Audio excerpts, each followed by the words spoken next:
안녕하세요. 아빠 매너티입니다. 코핀 실적을 정리해달라는 요청으로 오랜만에 한번 살펴봤습니다. 재무제표와 함께 2분기 실적을 보겠습니다. 제가 23년 3분기까지 정리했었는데요. 23년 4분기에 매출 8.6밀리언 달러로 떨어졌다가 1분기부터 매출이 늘면서 2분기는 12.3밀리언 달러까지 올라갑니다. 매출은 22년 수준으로 회복했는데 수익성은 안 좋네요. 특히 올해 1분기는 영업적자가 32.6밀리언 달러가 났는데요.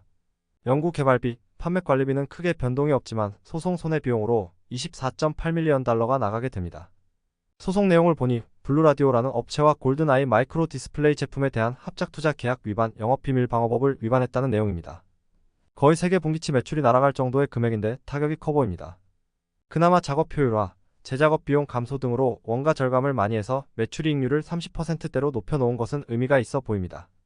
세부 매출을 보면 국방 매출은 점점 늘어나면서 어느새 10밀리언 달러까지 올라갑니다. 계속되는 수주로 인해 매출이 늘어난 것으로 보이고요. 나머지 매출은 많이 줄어든 상태인데 특히 소비자 매출은 2분기에 아예 없네요. 국방 매출이 최대치를 넘으며 좋아지고 있는 것은 의미 있으나 나머지 분야는 생각만큼 크기 어렵다는 생각도 듭니다. 지역별로는 미국 매출이 대부분이고 그 외 지역은 22년 대비 많이 감소한 상태입니다. 재무 상태를 보면 23년 4분기까지 크게 문제가 없었는데 올해 1분기에 소송 비용으로 자본이 크게 줄고 부채가 급증하더니 2분기에 자본이 잠식이 됩니다. 엄청난 타격이라고 볼 수 있는데요.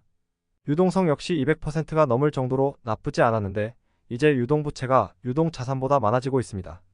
현금 흐름은 영업현금 유출량이 23년보다는 적어졌습니다. 1분기에 자금이 부족해지니 보통주를 발행해서 7.2밀리언 달러를 조달받고 올해 9월 20일 2.7밀리언 달러를 추가 발행합니다. 당분간 자금 조달이 지속될 것 같습니다. 배당금은 없고요. 19년 만성적자의 매출도 늘지 않으면서 주가가 크게 떨어졌다가 20년부터 코로나로 인해 AR, VR 등이 이슈가 되면서 주가가 크게 뜁니다. 하지만 22년에 경기 침체가 오면서 주가가 다시 급락했고 23년은 애플 비전 프로로 다시 주가가 올라요. 그러나 이번 소송으로 인해 큰 타격을 받으면서 1달러 밑으로 내려가게 됩니다. 그리고 9월 중순에 주가가 1달러 위를 바라보고 있는 상황에서 보통주 발행으로 다시 주가가 크게 하락해요. 23년 3분기에 국방 쪽에서 열화상 조준경, F-35 고위도, 액정 디스플레이 등 수주가 크게 늘면서 출하량 대비 수주액이 2배나 되다고 했었는데요. 그 영향으로 매출과 수익성이 점점 개선되고 있습니다.